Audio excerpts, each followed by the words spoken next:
إن الحمد لله نحمده ونستعينه ونستغفره ونعوذ بالله من شرور أنفسنا ومن سيئات أعمالنا من يهده الله فلا مضل له ومن يضلل فلا هادي له وأشهد أن لا إله إلا الله وحده لا شريك له وأشهد أن محمدا عبده ورسوله اللهم صل على محمد وعلى آل محمد كما صليت على إبراهيم وعلى آل إبراهيم إنك حميد مجيد اللهم بارك على محمد وعلى آل محمد كما باركت على إبراهيم وعلى آل إبراهيم إنك حميد مجيد أما بعد أعوذ بالله من الشيطان الرجيم بسم الله الرحمن الرحيم واتبعوا ما تتلو الشياطين على ملك سليمان وما كفر سليمان ولكن الشياطين كفروا يعلمون الناس السحر وما أنزل على الملكين ببابل هاروت وماروت وما يعلمان من أحد حتى يقولا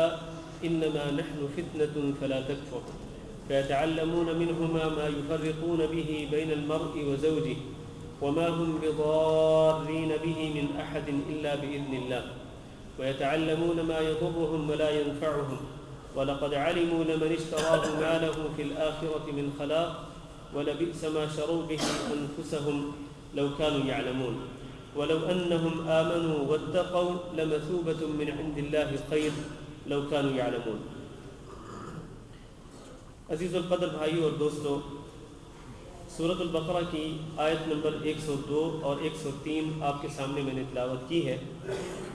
اس سے پہلے آیت نمبر 101 میں اللہ رب العزت نے یہ بیان کیا کہ ان بنو اسرائیل کے پاس جب اللہ رب العزت کی طرف سے رسول آیا، وہ رسول کہ جو تصدیق کرتا تھا ان کی کتاب کی، یعنی ان کے پاس جو کتاب ہے تورات بنو اسرائیل کے پاس، تو یہ رسول ان کی کتاب کی تصدیق کرتا تھا. تو انہوں نے کیا طرز عمل اختیار کیا؟ نبذ فریق من الذین اوتوا الکتاب، ان اہل کتاب میں سے کچھ لوگوں نے اللہ کی کتاب کو پس پشت ڈال دیا. نبذ فریق من الذین اوتوا الکتاب کتاب اللہ وراء ظہورہم، اپنی پیٹھوں کے پیچھے یعنی پس پشت ڈال دیا اللہ رب العزت کی کتاب کو. کأنہم لا یعلمون، اور ایسے انہوں نے اللہ کی کتاب کو پس پشت ڈالا کہ جیسا کہ وہ جانتے ہی نہیں ہیں، نہ اس رسول کو جانتے ہیں اور نہ رسول پر اتاری گئی کتاب کا علم رکھتے ہیں. بالکل لاپرواہی اختیار کی ان لوگوں نے، ضد اور ہٹ درمی کی انتہا کر دی اور اللہ کی کتاب کو پس پشت ڈال دیا. سوال یہ ہے کہ جب انہوں نے اللہ رب العزت کی کتاب کو پس پشت ڈال دیا تو انہوں نے کیا کیا، کرتے کیا تھے؟ اس کا جواب اگلی آیت میں ہے جو آج میں نے پڑھی آپ کے سامنے. اللہ فرماتے ہیں واتبعوا، اور انہوں نے پیروی کی اللہ کی کتاب کو تو انہوں نے پس پشت ڈال دیا. بنو اسرائیل نے تورات کو بھی پس پشت ڈال دیا، اور جب ان کے پاس حضرت محمد صلی اللہ علیہ وسلم آئے تو انہوں نے ان کی بھی تصدیق کرنے سے اور ان پر ایمان لانے سے انکار کر دیا. جب ان کے پاس تورات آئی تھی تو تورات کو انہوں نے پس پشت ڈال دیا. پھر انہوں نے کیا کیا؟ واتبعوا ما تتلو الشیاطین علی ملک سلیمان، انہوں نے پیروی کی اس چیز کی جس کو شیطان پڑھا کرتے تھے علی ملک سلیمان علیہ السلام کی بادشاہت کے دور میں. جس چیز کی تلاوت شیطان کیا کرتے تھے، اور انشاءاللہ ہم اس کی تفسیر کرتے ہیں، پہلے میں ترجمہ کر رہا ہوں. جس چیز کی تلاوت شیطان کرتے تھے تو یہ اس کی پیروی کرنے لگے علی ملک سلیمان علیہ السلام کی بادشاہت میں. وما کفر سلیمان، اور سلیمان علیہ السلام نے کفر نہیں کیا. ولکن الشیاطین کفروا، لیکن شیطانوں نے کفر کیا. کس طرح؟ یعلمون الناس السحر، کہ وہ لوگوں کو سحر کی تعلیم دیتے تھے، لوگوں کو جادو کا علم سکھلاتے تھے. وما انزل علی الملکین ببابل ہاروت و ماروت، ایک تو انہوں نے حضرت سلیمان علیہ السلام کے زمانے میں شیطان جو کچھ پڑھتے تھے اس کی پیروی کی. دوسرا وما انزل علی الملکین، جو چیز دو فرشتوں پر نازل کی گئی بابل شہر میں، اور بابل یہ عراق کا ایک مشہور شہر تھا جہاں پر آج کل اس دور میں کوفہ کا شہر ہے. جہاں کوفہ کا شہر ہے اسی جگہ جو شہر پہلے آباد تھا اس کو بابل کہا جاتا تھا. تو بابل شہر میں دو فرشتے جو کہ ہاروت اور ماروت تھے، ان دو فرشتوں پر جو چیز نازل کی گئی تھی یہ اسی کے پیچھے پڑ گئے اور اس کی پیروی کرنے لگے۔ وما يعلمان من احد، اور یہ دونوں فرشتے کیا کرتے تھے، ما يعلمان من احد، وہ کسی کو تعلیم نہیں دیتے تھے، حتی یقولا، یہاں تک کہ وہ کہہ دیا کرتے تھے، انما نحن فتنہ، کہ ہم ایک آزمائش ہے، اللہ تعالیٰ کی طرف سے ہمیں آزمائش بنا کے بھیجا گیا ہے، فلا تکفر، تو تم کفر نہ کرنا۔ جب وہ تعلیم دیتے تھے تو تعلیم دیتے ہوئے کہہ دیا کرتے تھے کہ دیکھو ہمیں اللہ کی طرف سے آزمائش بنا کے بھیجا گیا ہے، لہذا لا تکفر، تم کفر نہ کرنا۔ فیتعلمون منہما، لیکن یہ لوگ کیا کرتے تھے، فیتعلمون، یہ سیکھ لیا کرتے تھے ان دو فرشتوں سے کیا چیز، ما یفرقون به بین المرء وزوجہ، وہ چیز سیکھ لیا کرتے تھے کہ جس کے ساتھ یہ فرق ڈال دیتے تھے، جدائی ڈال دیتے تھے، کس کس کے درمیان، ایک آدمی اور اس کی بیوی کے درمیان۔ یعنی وہ جادو کا علم سیکھ کر پھر اسی جادو کے علم کے ساتھ وہ میاں بیوی کے درمیان تفرقہ ڈالتے تھے، جدائی ڈال دیتے تھے، اس طرح کا علم انہوں نے سیکھ لیا۔ وما هم بضارین به من احد الا باذن اللہ، اور یہ جو ہے یعنی یہ لوگ جو اس طرح کا دھندا کیا کرتے تھے جادو کا، ما هم بضارین، یہ نقصان پہنچانے والے نہیں ہیں، من احد، کسی کو بھی نہیں، الا باذن اللہ، ہاں اللہ کے حکم کے ساتھ جو نقصان کسی کا لکھا ہوا اللہ کی طرف سے وہ نقصان تو ہو کے رہنا ہے، لیکن یہ اپنے طور پر کسی کا نقصان نہیں کر سکتے ہیں۔ وَيَتَعَلَّمُونَ، اور یہ لوگ سیکھتے ہیں، ما يضرهم، وہ چیز سیکھتے ہیں کہ جو ان کے لیے نقصان دہ ہے، ولا ينفعهم، اور ان کے لیے نفع بخش نہیں۔ یہ چیز جس کو یہ سیکھا کرتے ہیں، یعنی یہ جادو کا علم جو سیکھتے ہیں، یہ علم ان کے لیے نقصان دہ ہے، ولا ينفعهم، اور یہ علم ان کے لیے نفع بخش نہیں ہے۔ وَلَقَدْ عَلِمُوا، اور انہوں نے یقین کر لیا ہے، انہوں نے جان لیا ہے کس بات کو، لَمَنِ اشْتَرَاهُ، کہ جو بھی اس کو خریدتا ہے، یعنی جو بھی جادو کا علم حاصل کرتا ہے، ان کو یقین ہو چکا ہے کہ مَا لَهُ فِي الْآخِرَةِ مِنْ خَلَاقٍ، اس کو آخرت میں کچھ بھی ملنے والا نہیں۔ جادو کا علم سیکھنے والا جو ہے اس کے متعلق خود ان کو بھی یقین ہو چلا ہے کہ مَا لَهُ فِي الْآخِرَةِ مِنْ خَلَاقٍ، کہ اس کو آخرت میں کوئی حصہ نہیں ملے گا، یعنی اللہ کی طرف سے اس کو اجر و ثواب کا کچھ بھی حصہ نہیں ملے گا۔ وَلَبِئْسَ مَا شَرَوْا بِهِ أَنفُسَهُمْ، اور بہت بری ہے وہ چیز، ما شروا به، کہ جس کے ساتھ انہوں نے بیچ ڈالا، انفسهم، اپنی جانوں تک، وہ چیز جو انہوں نے یعنی جادو کا علم جو انہوں نے حاصل کیا اور اس علم کے ساتھ انہوں نے اپنی جانوں تک کو بیچ ڈالا۔ اللہ فرماتے ہیں لبئس ما شروا به انفسهم، یہ بہت بری چیز ہے، لو كانوا يعلمون، کاش کہ یہ جان لیتے۔ اس کے بعد اللہ فرماتے ہیں اگلی آیت میں ولو انہم آمنوا، اگر یہ ایمان لے آتے، یہ کون، یہ یہودی جو کہ جادو کا دھندا کیا کرتے تھے، اللہ فرماتے ہیں لو انہم آمنوا، اگر یہ ایمان لے آئیں، مطلب یہ ہے کہ اب تک یہ ایمان والے نہیں تھے، یہ جادو کا دھندا کر کے یہ کفر پر تھے، اگر یہ ایمان لے آئیں، واتقوا، اور صرف ایمان ہی نہیں بلکہ اللہ تعالیٰ سے ڈر جائیں، اللہ تعالیٰ کے فرما بردار بندے بن جائیں، لمثوبۃ من عند اللہ خیر، تو پھر اللہ تعالیٰ کی طرف سے جو ثواب ہے وہ بہتر ہے۔ اگر ایمان لے آئیں، تقوی اختیار کر لیں، پرہیزگار بن جائیں، اللہ کی نافرمانی سے اپنے دامن کو بچا لیں، لمثوبۃ من عند اللہ خیر، تو پھر اللہ تعالیٰ کی طرف سے جو اجر و ثواب ملنے والا ہے وہ ان کے لیے بہتر ہے۔ لو كانوا يعلمون، کاش کہ یہ جان لیتے۔ یہ ان دو آیات کا میں نے سادہ سا ترجمہ کیا ہے اور اس طرح بامحاورہ ترجمہ کیا ہے، آسان سا کہ آپ کو اس کا مفہوم اس کو آپ سمجھ سکیں۔ لیکن اس کے ساتھ ساتھ اس خاص طور پر جو پہلی آیت ہے اس کی تفسیر کرنا ضروری ہے، اور اس کا تھوڑا سا پس منظر یہ ہے کہ حضرت سلیمان علیہ السلام کا جو دور تھا، اس دور میں جادو کا دھندا بڑے زوروں پر تھا، لوگ بہت زیادہ جادو کا کاروبار کرتے تھے، جادو کا علم سیکھتے تھے، سکھلاتے تھے، جادو کا عمل کرتے تھے، کرواتے تھے، اور جادو کے عمل کے ذریعے میاں بیوی کے درمیان جدائی ڈال دیتے تھے، اور اس طرح اس کے علاوہ بھی جادو کی جو اقسام ہیں ان پر وہ عمل کیا کرتے تھے۔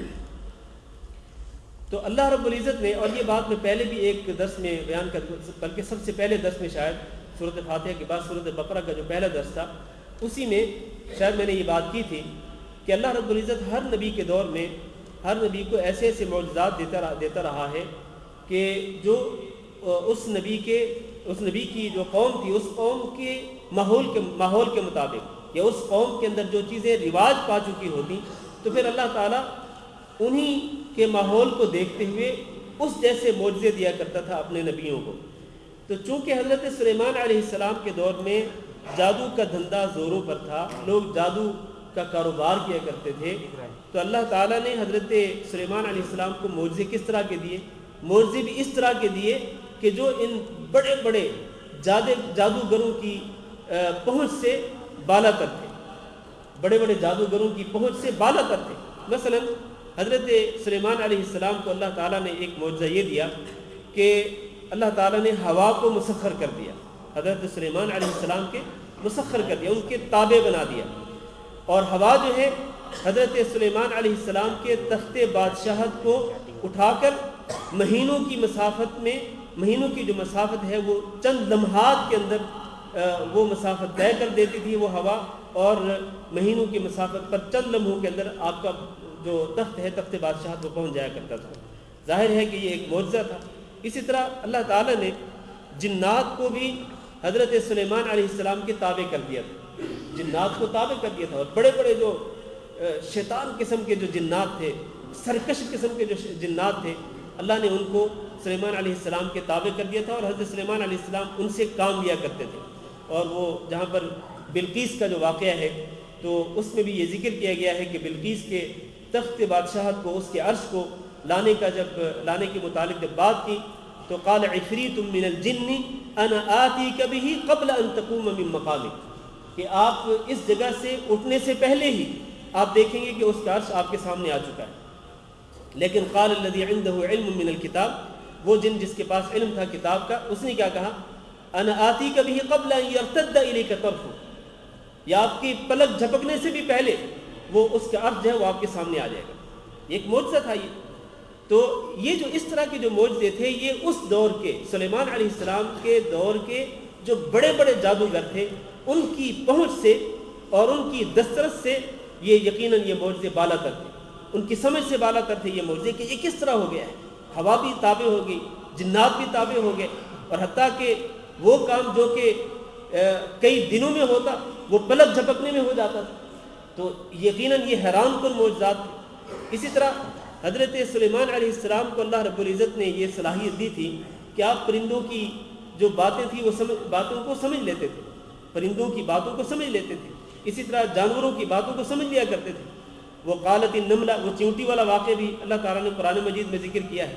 تو چھوٹے چھوٹے جو جانور ہوتے ان کی گفتگو سمجھ لیتے تھے حضرت سلیمان علیہ السلام، اور اسی طرح پرندے بھی حضرت سلیمان علیہ السلام کی گفتگو کو سمجھ لیتے تھے۔ یقیناً یہ بھی ایک معجزہ تھا۔ خلاصہ یہ ہے کہ اس طرح کے جو معجزے تھے یہ اس طرح کے معجزے تھے کہ جو اس دور کے جادوگروں کو عاجز کرنے کے لیے کافی تھے، ان کو بے بس کرنے کے لیے کافی تھے۔ اس طرح کے کام بڑے بڑے جادوگر بھی نہیں کر سکتے تھے کہ ہوا کو تابع کر لیں یا بڑے بڑے جنات کو تابع کر کے ان سے اتنے بڑے بڑے کام لے لیں چند لمحات کے اندر۔ یقیناً اس سے وہ عاجز تھے، بے بس تھے۔ جب حضرت سلیمان علیہ السلام نے دیکھا کہ ان کے دور کے اندر جادو کا کاروبار نہایت برے طریقے سے پھیلا ہوا ہے تو انہوں نے اپنی قوم پر اس کی پابندی لگا دی، اور ان کے پاس جو جادو کے متعلق کتابیں تھیں انہوں نے کیا کیا کہ جادو کے متعلق جتنی کتابیں تھیں وہ داخل دفتر کر لیں، یعنی ان پر پابندی لگا دی اور ان کو جمع کر کے اپنے دفتر میں رکھوا دیا۔ اس کے بعد ہوا کیا؟ ہوا یہ کہ سلیمان علیہ السلام پر موت آ گئی۔ ظاہر ہے کہ ہر انسان پر موت آتی ہے، ہر نبی پر بھی موت آتی ہے، ان پر موت آ گئی۔ انہوں نے اس جادو کے علم کی بیخ-کنی کرنے کے لیے جو کچھ ان سے بن پڑا انہوں نے کیا، لیکن اس کے باوجود بھی مکمل طور پر اس جادو کے علم کا خاتمہ نہ ہو سکا۔ جب ان کی وفات ہوئی تو وفات کے بعد جادوگروں نے کہا کہ سلیمان علیہ السلام جو کچھ کرتے تھے کہ ہوا ان کے تابع، جنات ان کے تابع، اور حتیٰ کہ پرندوں کی آوازوں تک کو پہچانتے تھے، اصل بات یہ ہے کہ سلیمان علیہ السلام خود بھی جادو کیا کرتے تھے، خود ان کو بھی جادو کا علم اس قدر زیادہ تھا کہ اور اس قدر گہرائی سے وہ جادو کا علم رکھتے تھے کہ ہم لوگ اس گہرائی تک پہنچ نہیں سکے، یہ جادوگر کہا کرتے تھے۔ تو انہوں نے یہ ایک پروپیگنڈا کیا سلیمان علیہ السلام کے بارے میں، یہ پروپیگنڈا کیا کہ سلیمان علیہ السلام بھی جادو ہی کیا کرتے تھے۔ ان کے یہ جو بڑے بڑے معجزے تھے، ان معجزوں کی بنیاد جادو ہی تھی۔ بات سمجھ رہے ہیں نا آپ؟ اللہ تعالیٰ نے اس کا جواب کیا دیا؟ اب آئیے ذرا اس آیت کی طرف، یہ میں نے تھوڑا سا پس منظر بیان کیا ہے۔ اللہ تعالیٰ فرماتے ہیں وَاتَّبَعُوا مَا تَتْلُو الشَّيَاطِينُ عَلَى مُلْكِ سُلَيْمَانَ، سلیمان علیہ السلام کے دور میں جو شیطان پڑھا کرتے تھے، ان یہودیوں نے، ان بنو اسرائیل نے اس کی پیروی کرنا شروع کر دی۔ یعنی کتاب اللہ کو تو انہوں نے رکھ دیا ایک طرف، بلکہ نبذ فریق من الذین اوتوا الکتاب کتاب اللہ وراء ظہورہم، کتاب اللہ کو تو انہوں نے، تورات کو تو انہوں نے پس پش ڈال دیا۔ اب وہ کس کے پیچھے پڑ گئے؟ کس کی اتباع کرنے لگے؟ اب یہ اتباع کرنے لگے اس چیز کی کہ جس کو سلیمان علیہ السلام کے دور کے شیطان پڑھا کرتے تھے۔ اور شیطان کیا پڑھتے تھے؟ وہ یہی جادو کے منتر اور یہی جنتر جو ہے وہ پڑھا کرتے تھے۔ تو ان لوگوں نے بھی اسی چیز کی پیروی شروع کر دی، اور ساتھ ہی اللہ نے فرمایا وما کفر سلیمان، سلیمان نے کفر نہیں کیا۔ یعنی یہ جو تم کہتے ہو نا، پروپیگنڈا کر رہے ہو کہ سلیمان علیہ السلام کے بڑے بڑے معجزوں کی بنیاد بھی جادو تھا، نہیں، ایسا ہرگز نہیں ہے۔ سلیمان علیہ السلام اللہ کے نبی تھے، وہ اس طرح کا کفر کرنے والے نہیں تھے، ان سے یہ کفر نہیں ہوا ہے۔ کم از کم وہ، یعنی سلیمان علیہ السلام کفر سے پاک تھے، بری تھے وہ اس سے ان کا کوئی تعلق نہیں تھا۔ ان کو جو معجزے دیے گئے وہ اللہ تعالیٰ کی طرف سے دیے گئے۔ اللہ تعالیٰ نے اپنی قدرت کی بنا پر جنات کو ان کے تابع کر دیا، ہوا کو ان کے تابع کر دیا، اور پرندوں کی آوازوں کو سمجھنے کی صلاحیت اللہ تعالیٰ نے دی حضرت سلیمان علیہ السلام کو۔ لہذا ان کے ان معجزوں کا جادو سے کوئی تعلق نہیں ہے۔ انہوں نے کفر نہیں کیا، لیکن کفر کنہوں نے کیا؟ اللہ فرماتے ہیں وَلَٰكِنَّ الشَّيَاطِينَ كَفَرُوا، لیکن ان شیطانوں نے کفر کیا۔ کن شیطانوں نے؟ جو یہ جادو کا علم سیکھتے تھے، سکھلاتے تھے۔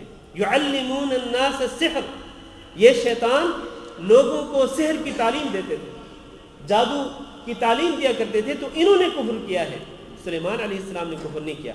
اس سے ایک بات یہ ثابت ہوئی، بات ذرا توجہ سے سنتے رہیں، کہ جادو کی تعلیم دینا کیا ہے؟ کفر ہے، کیونکہ اللہ رب العزت نے جادو کی تعلیم دینے کی وجہ سے ان یہودیوں کو کافر کہا۔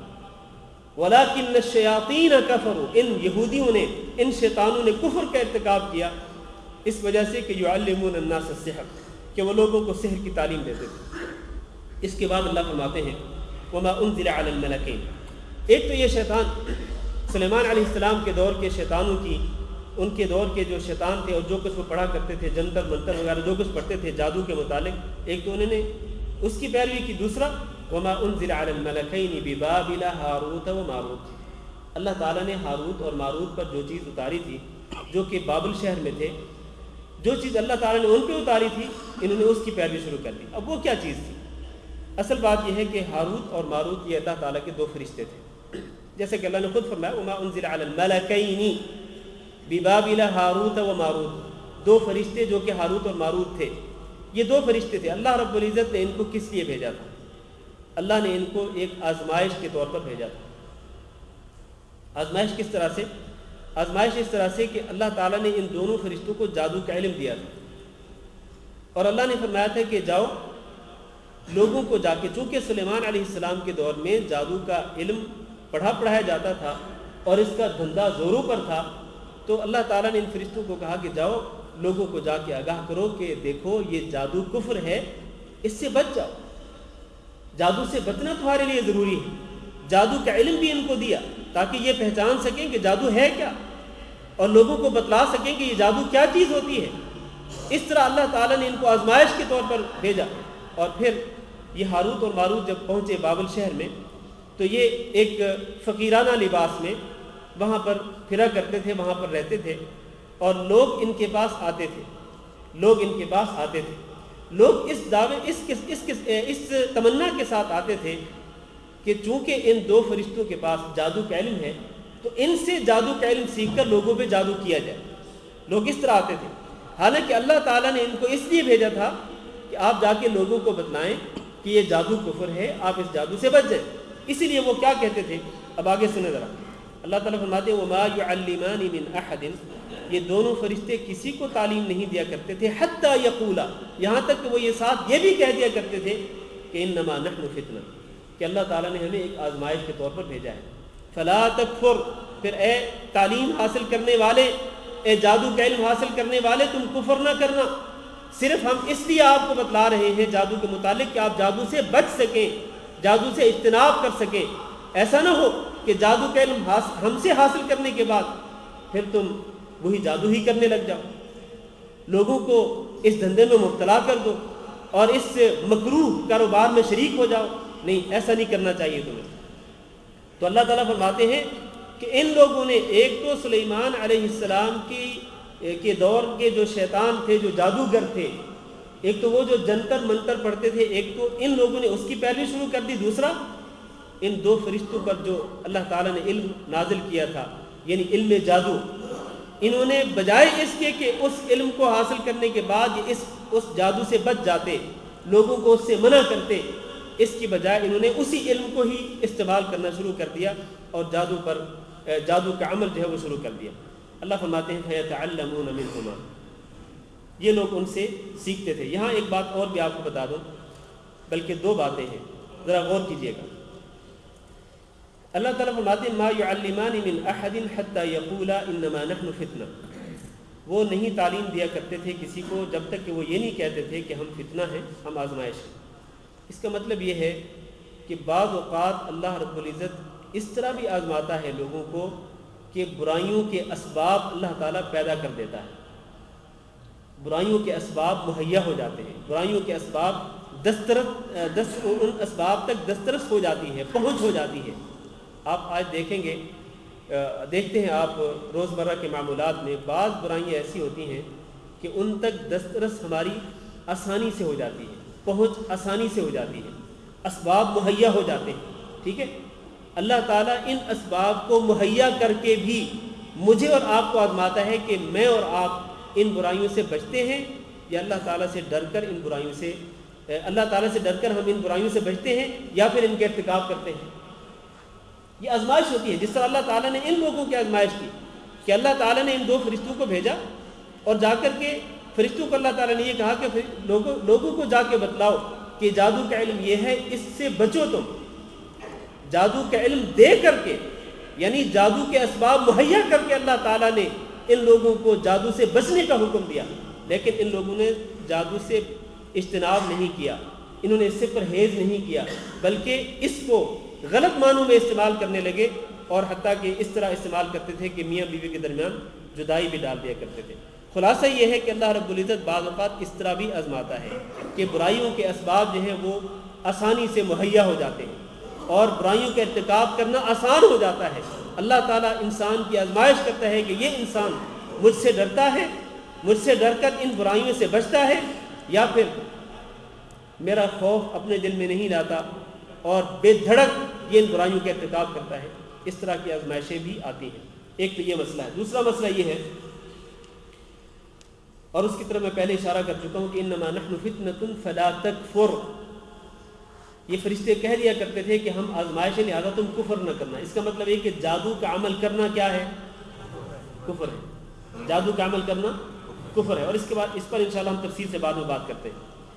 اس کے بعد اللہ تعالیٰ فرماتے ہیں فَيَتَعَلَّمُونَ مِنْهُمَا، یہ لوگ ان دو فرشتوں سے سیکھ لیا کرتے تھے مَا يُفَرِّقُونَ بِهِ بَيْنَ الْمَرْءِ وَزَوْجِهِ، جادو کا وہ علم سیکھ لیا کرتے تھے کہ جس کے ساتھ یہ میاں بیوی کے درمیان جدائی ڈال دیتے تھے، یعنی میاں بیوی کے درمیان تفرقہ ڈالنے کے لیے جادو کا عمل کیا کرتے تھے، جس طرح کہ آج کل لوگ اسی طرح کرتے ہیں۔ اور آپ کو پتہ ہے کہ جب کسی ساس کو اپنی بہو پسند نہیں آتی ہے، کسی ساس کو اپنی بہو پسند نہیں آتی ہے اور وہ یہ سمجھتی ہے کہ یہ بہو میری نافرمان ہے اور وہ اپنے خامند کے بڑی قریب ہوتی ہے، اس کا خامند اس سے بڑی محبت کرنے والا ہوتا ہے، تو ساس سے یہ بات برداشت نہیں ہوتی کہ یہ بہو جو ہے میری نافرمان ہو اور میرا بیٹا جو ہے وہ اس کے لیے ہر چیز فدا کرنے اور ہر چیز قربان کرنے پر تلا ہوا ہے۔ تو وہ ساس کیا کرتی ہے، وہ کسی جادوگر کے پاس جا کر، کسی بابے کے پاس جا کر، کسی عامل کے پاس جا کر وہ اس اپنے بیٹے پر یا اپنی بہو پر جادو کروا دیتی ہے، جس کے نتیجے میں کیا ہوتا ہے، جس کے نتیجے میں نوبت طلاق تک جا پہنچتی ہے۔ حالانکہ وہ دونوں ایک دوسرے کو چاہنے والے ہوتے ہیں، محبت کرنے والے ہوتے ہیں، لیکن ساس سے چونکہ برداشت نہیں ہو رہی یہ چیز اور وہ اپنی بہو کو پسند نہیں کرتی ہے، تو صرف اپنی انا کی تسکین کی خاطر وہ جادو کا عمل کرواتی ہے اور ان دونوں کے درمیان جدائی ڈال دیتی ہے۔ اور ایسا آج ہمارے معاشرے کے اندر بہت زیادہ ہو رہا ہے۔ ایک تو یہ جادو کی ایک قسم ہے، اور ایک اس کے برعکس بھی ہے کہ اگر میاں بیوی کے آپس میں چپکلش ہے اور ان دونوں کی آپس میں بن نہیں رہی ہے، ان دونوں کے آپس میں کوئی ہم آہنگی نہیں ہو رہی، کوئی محبت اور پیار نہیں، تو پھر خاص طور پر عورتیں اس طرح کرتی ہیں کہ وہ جادوگروں کے پاس جاتی ہیں، اپنے خامدوں کی شکایت کرتی ہیں کہ ہمارے خامند ہمارے اوپر کوئی توجہ نہیں دیتے ہیں اور ہم سے دور دور رہتے ہیں، ہمارے درمیان چپکلش ہے، کوئی ایسا عمل کر دیں کہ ہمارے درمیان محبت پیدا ہو جائے۔ تو اس طرح بھی جادوگر عمل کرتے ہیں، دونوں کے درمیان محبت پیدا کرنے کے لیے بھی جادو کی ایک قسم موجود ہے، اور آج کل اس طرح بھی دھندا چل رہا ہے لوگوں کا۔ تو چاہے وہ میاں بیوی کے درمیان جدائی ڈالنے کے لیے جادو ہو یا میاں بیوی کے درمیان محبت اور پیار پیدا کرنے کے لیے جادو ہو، یہ دونوں طرح سے درست نہیں ہے، یہ کفر ہے۔ اللہ تعالیٰ فرماتے ہیں انما نحن فتنۃ فلا تکفر، اس طرح کا جو جادو ہے وہ کفر ہے اور اس سے یقینی طور پر بچنا ضروری ہے۔ اس کے بعد اللہ تعالیٰ فرماتے ہیں وما هم بضارین به من احد الا باذن اللہ، یہ جو جادوگر ہیں چاہے وہ کتنے طاقتور کیوں نہ ہوں، یہ کسی کو بھی نقصان نہیں پہنچا سکتے ہیں الا باذن اللہ، صرف اللہ کے حکم کے ساتھ ہی نقصان پہنچ سکتا ہے۔ قل لن یصیبنا الا ما كتب اللہ لنا، اور یہ عقیدے کا بہت ہی بنیادی مسئلہ ہے کہ اللہ رب العزت پر اس طرح سے توکل اور بھروسہ ہو کہ اللہ رب العزت کے حکم کے بغیر کوئی نقصان نہیں پہنچ سکتا ہے۔ لن یصیبنا الا ما كتب اللہ لنا، انسان کو 100% یقین ہونا چاہیے کہ کوئی بڑی سی بڑی طاقت جو ہے وہ مجھے نقصان نہیں پہنچا سکتی ہے، ہاں میرا نقصان وہی ہوگا جو اللہ نے میری قسمت میں لکھا ہوا ہے۔ اور رسول اکرم صلی اللہ علیہ وسلم نے یہ ارشاد فرمایا تھا کہ لو ان الامت اجتمعت، اگر ساری کی ساری امت اکٹھی ہو جائے علی ان یضروک بشیء، کہ وہ تجھے کوئی نقصان پہنچا سکے، ساری کی ساری امت کے لوگ آپ کو نقصان پہنچانے پر جمع ہو جائے، لن یضروک بشیء الا ما كتب اللہ علیک، تو ساری کی ساری امت کے لوگ مل کر بھی آپ کو کوئی نقصان نہیں پہنچا سکتے ہیں، ہاں آپ کا اتنا نقصان ضرور ہوگا جو اللہ تعالیٰ نے آپ کی قسمت میں لکھ رکھا ہے۔ تو نہ تو امت مل کر کے نفع پہنچا سکتی ہے آپ کو، اور نہ ہی امت مل کر کے آپ کا نقصان کر سکتی ہے، نفع نقصان کا مالک صرف اور صرف اللہ تعالیٰ ہے۔ تو اللہ تعالیٰ فرماتے ہیں ما هم بضارین به من احد الا باذن اللہ، اللہ کے حکم کے ساتھ نقصان ہو سکتا ہے۔ اس سے ایک مسئلہ یہ معلوم ہوتا ہے، اور اس پر ذرا توجہ دیں آپ، کہ ما هم بضارین به من احد الا باذن اللہ، یہ جادوگر اپنے طور پر تو کسی کا نقصان نہیں کر سکتے ہیں، کسی کو نقصان نہیں پہنچا سکتے، لیکن اللہ کے حکم کے ساتھ جادو کی وجہ سے نقصان ہو بھی سکتا ہے، اللہ کے حکم کے ساتھ جادو کی وجہ سے نقصان ہو بھی سکتا ہے۔ اس کا معنی یہ ہے کہ جادو اپنی تاثیر رکھتا ہے، جادو مؤثر ہے، اثر انداز ہو سکتا ہے، اس کی حقیقت ہے، اس کی حقیقت سے انکار نہیں کر سکتے، لیکن یہ اپنے طور پر کوئی جادوگر اپنے طور پر کچھ نہیں کر سکتا۔ ہاں اللہ کا حکم اگر موجود ہوگا تو یقیناً یہ جادو جو ہے یہ اثر انداز بھی ہو سکتا ہے، اور اس پر بھی ہم انشاءاللہ بعد میں بات کرتے ہیں۔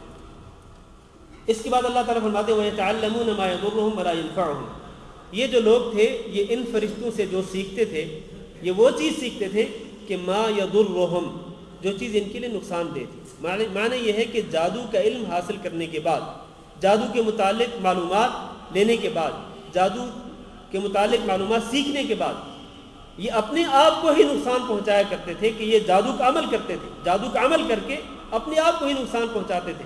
ولا ينفعهم، اور یہ علم ان کے لیے نفع بخش نہیں تھا۔ معنی یہ ہے کہ جب اس علم کو انہوں نے اس طرح استعمال کرنا ہے، کسی پر جادو کا عمل کرنا ہے، تو یقیناً یہ اپنا ہی نقصان کرتے ہیں، یہ اپنے آپ کو اس طرح فائدہ نہیں پہنچاتے ہیں۔ اس کے بعد اللہ تعالیٰ فرماتے ہیں وَلَقَدْ عَلِمُوا لَمَنِ اشْتَرَاهُ مَا لَهُ فِي الْآخِرَةِ مِنْ خَلَاقٍ، ان کو یقین تھا کہ جو شخص اس طرح جادو کا علم حاصل کرتا ہے اس کے لیے آخرت میں کچھ بھی نہیں، آخرت میں اس کے لیے کوئی حصہ نہیں ہے، اللہ تعالیٰ کی طرف سے اجر و ثواب اس کو نہیں ملنے والا ہے۔ وَلَبِئْسَ مَا شَرَوْا بِهِ أَنفُسَهُمْ لَوْ كَانُوا يَعْلَمُونَ، یہ جادو کے متعلق جو آیت ہے یہ بڑی اہم آیت ہے، جادو کے متعلق اور سحر کے متعلق یہ آیت بڑی ہی اہم ہے۔ آئیے ذرا سب سے پہلے اس نقطے پر بحث کر لیتے ہیں کہ کیا جادو جو ہے یہ واقعتاً مؤثر ہے، جادو کی وجہ سے اثر ہو سکتا ہے اور اس کی وجہ سے نقصان پہنچ سکتا ہے؟ اس کے بارے میں دو مرتبہ سب سے پہلے تو یہی آیت جو ہے، اس آیت میں کم از کم 3 مقامات پر اس بات کا ثبوت موجود ہے کہ جادو ایک حقیقت ہے، جادو کو وہم نہیں ہے، جادو کو خیال نہیں ہے، جادو کوئی گھڑی ہوئی کہانی نہیں ہے، بلکہ یہ ایک حقیقت ہے اور یہ اثر انداز ہو سکتا ہے۔ اس آیت کریمہ میں کم از کم 3 مقامات پر۔ پہلا مقام اللہ نے فرمایا وَاتَّبَعُوا مَا تَتْلُو الشَّيَاطِينُ عَلَى مُلْكِ سُلَيْمَانَ، کہ ان لوگوں نے اس چیز کی پیروی شروع کر دی کہ جس کو اس دور کے یعنی سلیمان علیہ السلام کے دور کے شیطان یعنی جادوگر پڑھا کرتے تھے، جنتر منتر پڑھا کرتے تھے۔ اس کا معنی یہ ہے کہ اس دور کے جو جادوگر جو جادو والے جو جنتر اور منتر پڑھتے تھے، جو طلسم پڑھا کرتے تھے، جو عمل کیا کرتے تھے، یقیناً ان کی تاثیر تھی، یقیناً ان کی حقیقت تھی، یقیناً ان کا وجود تھا۔ اگر ان کا وجود نہ ہوتا، اگر وہ چیزیں مؤثر نہ ہوتی تو پھر اللہ رب العزت اس کا ذکر کیوں کرتے؟ ایک تو یہ مقام ہے جس سے یہ ثابت ہوتا ہے کہ جادو واقعتاً مؤثر ہے اور اس کی حقیقت ہے، یہ کوئی وہم اور خیال نہیں ہے۔ دوسرا یعلمون الناس السحر، اس دور کے لوگوں کو جادوگر لوگوں کو سحر کی تعلیم دیا کرتے تھے۔ میرے بھائیوں، جس چیز کی تعلیم دیتے تھے، جس چیز کا علم حاصل کیا جاتا تھا، جو چیز سیکھی اور سکھلائی جاتی تھی، کیا وہ چیز کو وہم تھی؟ وہ کوئی خیال تھا؟ وہ کوئی کہانی تھی؟ وہ کوئی گھڑی ہوئی بات تھی؟ نہیں، یقیناً اس کی حقیقت تھی، یقیناً وہ چیز مؤثر تھی، یقیناً اس کا وجود تھا، تو تبھی اس کا علم حاصل کیا جاتا تھا۔ لوگ اس کی باقاعدہ تعلیم دیتے تھے اور اس کا علم حاصل کیا کرتے تھے، تو یقیناً اس کا وجود تھا، تو تبھی ایسے تھا، ورنہ اگر اس کی حقیقت نہ ہوتی تو اس کی تعلیم نہ ہوا کرتی۔ یہ دوسرا مقام۔ تیسرا مقام کہ جس سے یہ معلوم ہوتا ہے کہ جادو مؤثر ہوتا ہے کہ وہ لوگ جب ان 2 فرشتوں سے ہاروت اور ماروت سے جادو کا علم حاصل کرتے تو پھر اس علم کا الٹ استعمال کرتے ہوئے، بجائے اس کی کہ وہ اس سے اجتناب کرتے، اس سے پرہیز کرتے، اسی کو استعمال کرتے ہوئے وہ کیا کرتے تھے؟ ما یفرقون به بین المرء وزوجہ، آدمی اور اس کی بیوی کے درمیان تفرقہ ڈال دیتے تھے۔ معنی یہ ہے کہ جب ان کے اس جادو کی وجہ سے، جادو کے عمل کی وجہ سے میاں بیوی کے درمیان تفرقہ ہو جاتا تھا اور ان کے درمیان جدائی پڑ جاتی تھی، تو یہ وہ چیز تھی کہ جو مؤثر تھی، یہ وہ چیز تھی جو حقیقت میں موجود تھی، ورنہ اگر یہ کوئی وہم ہوتا، یہ کوئی خیال ہوتا تو پھر اس طرح یہ مؤثر نہ ہوتی کہ جس کی وجہ سے میاں بیوی کے درمیان جدائی پڑ جاتی۔ بات سمجھ رہے ہیں کہ نہیں سمجھ رہے؟ یہ سارے کے سارے دلائل یہ ثابت کر رہے ہیں کہ جادو واقعتاً موجود ہے، جادو واقعتاً مؤثر ہوتا ہے اللہ تعالیٰ کے حکم کے ساتھ، خود نہیں مؤثر ہوتا، اللہ کے حکم کے ساتھ اس کا اثر ہو سکتا ہے، اس کی تاثیر ہو سکتی ہے۔ اور پھر آپ دیکھیں کہ اللہ تعالیٰ نے قرآن مجید میں جو آخری 2 صورتیں نازل کی، سورۃ الفلق اور سورۃ الناس۔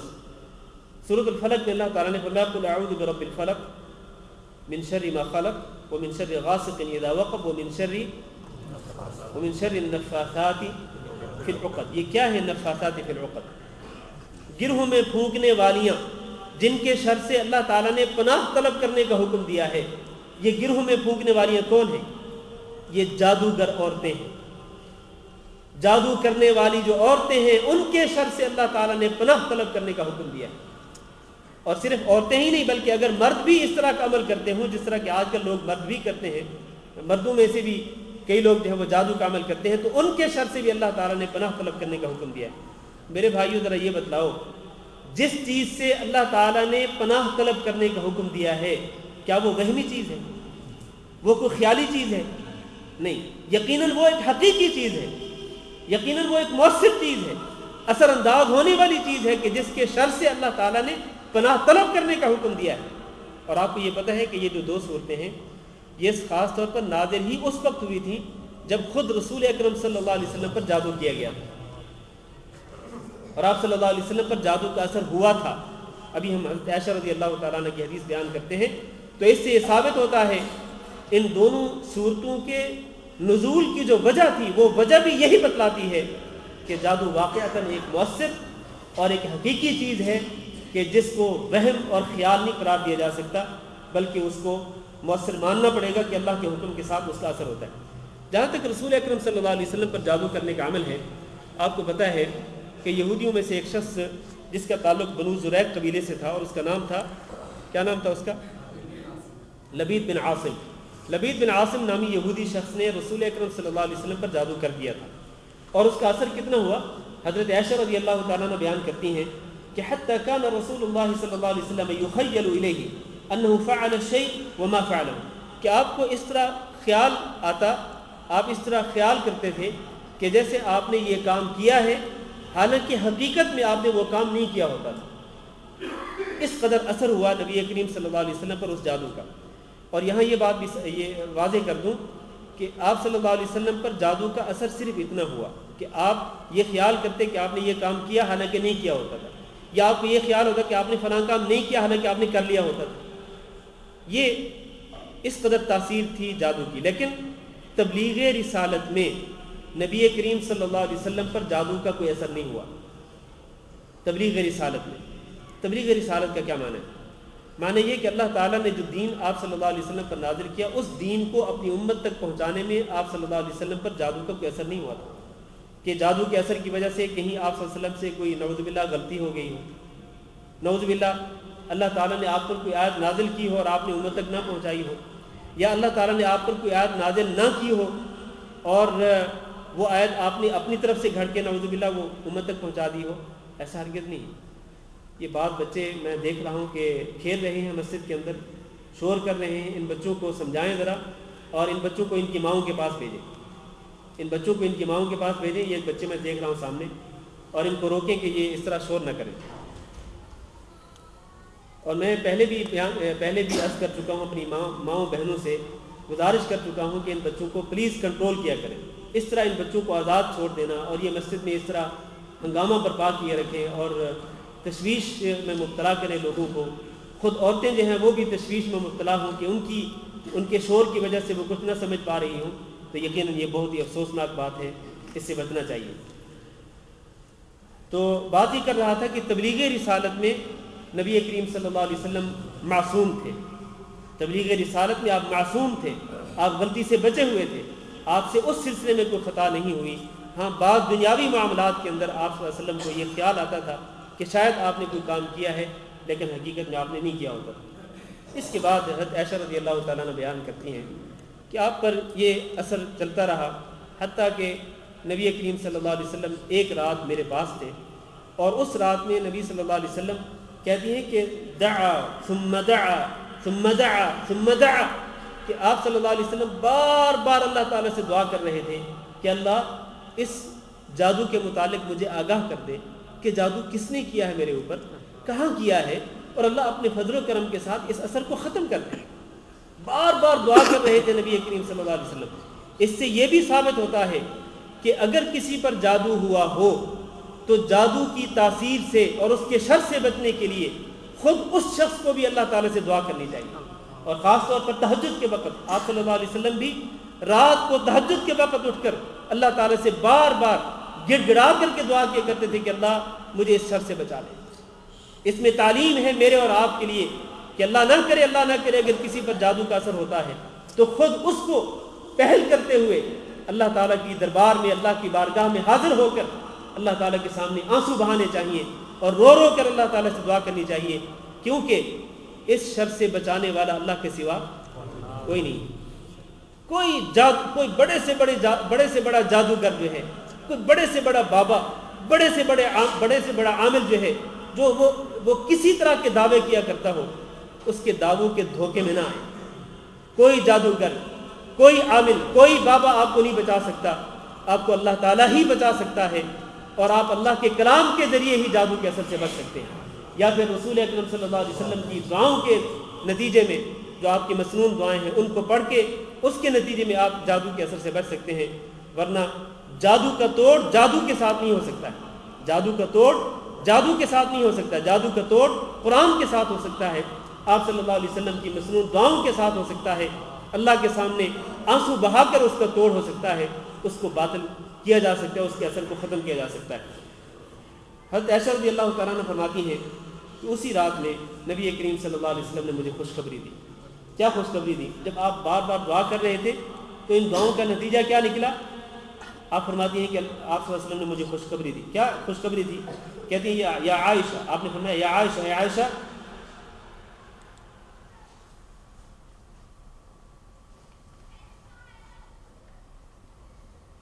قد افتانی اللہ فیما استفتیہ فی، آج اللہ تعالیٰ نے مجھے اس بات کا جواب دے دیا ہے جس کا جواب میں اللہ سے طلب کر رہا تھا۔ کس طرح؟ آپ صلی اللہ علیہ وسلم فرمایا کہ اتانی رجلان، میرے پاس دو آدمی آئے، فقعد احدهما عند رأسی والآخر عند رجلی، ان دو میں سے ایک میرے سر کے پاس بیٹھ گیا اور دوسرا میرے پیروں کے پاس بیٹھ گیا۔ فقال احدهما لصاحبه، ان میں سے ایک نے دوسرے شخص سے کہا ما وجع الرجل، اس آدمی کو کیا ہوا ہے؟ قال مطبوب، اس نے جواب دیا کہ اس کو جادو کیا گیا۔ قال ومن طبه، اس نے کہا کہ اس کو کس نے جادو کیا؟ اس نے جواب دیا کہ اس کو لبید بن عاصم نے جادو کیا۔ اس نے کہا کس چیز میں کیا ہے؟ اس نے جواب دیا کہ اس کو اس بدبخت نے نبی کریم صلی اللہ علیہ وسلم کے بال لے کر، آپ کے بالوں کو لے کر ایک کنگھی کے ذریعے اور کھجور کے ایک گچھے کے ذریعے اس نے نبی صلی اللہ علیہ وسلم پر جادو کیا ہے۔ اس نے کہا اچھا، جس چیز میں جادو کیا ہے، یہ کنگھی اور یہ بال اور یہ کھجور کے خوشے کے کچھ ٹکڑے، یہ ساری چیزیں ہیں کہاں؟ یہ کس چیز، وہ جس چیز میں جادو کیا ہے یا جس چیز پر جادو کا عمل کیا گیا ہے جس میں یہ آپ کے بال بھی شامل ہیں، وہ چیز ہے کہاں؟ اس نے جواب دیا بئر زروان۔ بئر زروان ایک کنواں تھا، اس کنویں کے اندر یہ چیز رکھی ہوئی ہے اور اس کی وجہ سے آپ صلی اللہ علیہ وسلم پر جادو کا اثر ہے۔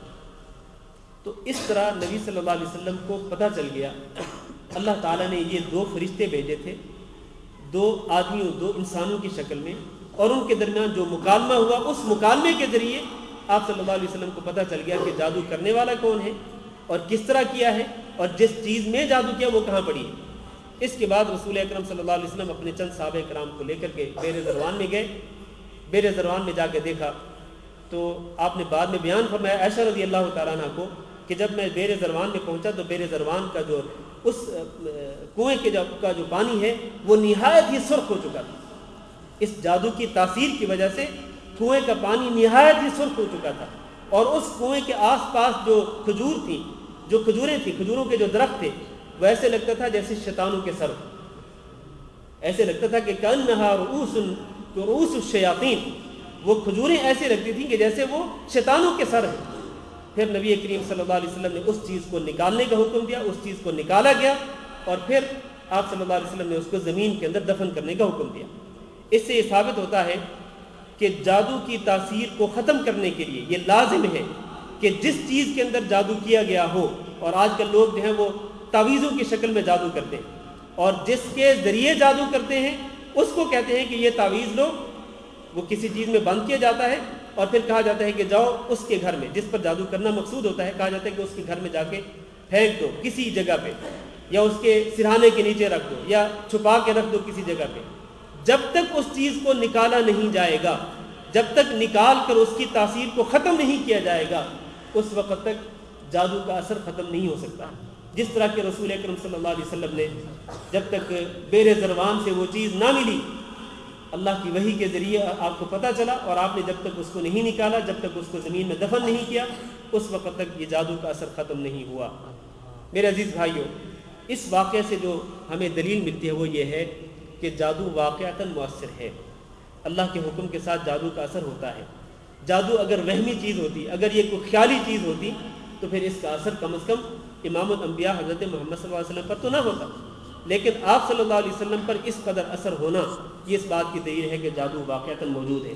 اس کے علاوہ رسول اکرم صلی اللہ علیہ وسلم نے ارشاد فرمایا تھا کہ اجتنبوا السبع الموبقات، کہ تم 7 ہلاک کر دینے والی چیزوں سے بچو۔ تو وہ 7 جو مہلک گناہ ہیں وہ کون سے تھے؟ ان میں آپ صلی اللہ علیہ وسلم نے سب سے پہلے شرک کا ذکر کیا کہ شرک ایک مہلک گناہ ہے، دوسرے نمبر پر السحر، جادو کا ذکر کیا رسول اکرم صلی اللہ علیہ وسلم نے۔ اس کے بعد جو جادو کے بعد جو گناہ ہیں، مثلا کسی شخص کو ناحق قتل کرنا، یتیم کا مال کھانا، اور پاک دامن عورتوں پر تہمت لگانا، یہ سارے جرائم بعد میں، ان جرائم سے کہیں زیادہ سنگین جرم کون سا ہے؟ یہ جادو کا جرم ہے، جادو کا گناہ ہے۔ تو اس سے آپ اندازہ کر سکتے ہیں کہ جادو جو ہے یہ کتنا بڑا گناہ ہے، اور آپ صلی اللہ علیہ وسلم نے چونکہ اس سے بچنے کا حکم دیا ہے، اس سے یہ ثابت ہوتا ہے کہ واقعتاً جادو کی تاثیر ہے، جادو حقیقتاً موجود ہے، یہ اثر انداز ہوتا ہے اللہ کے حکم کے ساتھ، ورنہ اگر ایسی چیز نہ ہوتی، یہ کوئی وہمی چیز ہوتی، خیالی چیز ہوتی، تو رسول اکرم صلی اللہ علیہ وسلم اس کو، جادو کو، ان 7 مہلک گناہوں کے اندر شمار نہ کرتے۔ ایک حدیث سن لیجئے، رسول اکرم صلی اللہ علیہ وسلم نے ارشاد فرمایا کہ لیس منا من تطیر او تطیر لہ، کہ وہ شخص ہم میں سے نہیں جو فال نکالتا ہے یا نکلواتا ہے کسی کے لیے، اور وہ شخص بھی ہم میں سے نہیں ہے کہ جو کہانت کرتا ہے یا جس کے لیے کہانت کرواتا ہے۔ کہانت کیا چیز ہوتی ہے؟ کہ آپ نے سنا ہوگا کاہن اور نجومی۔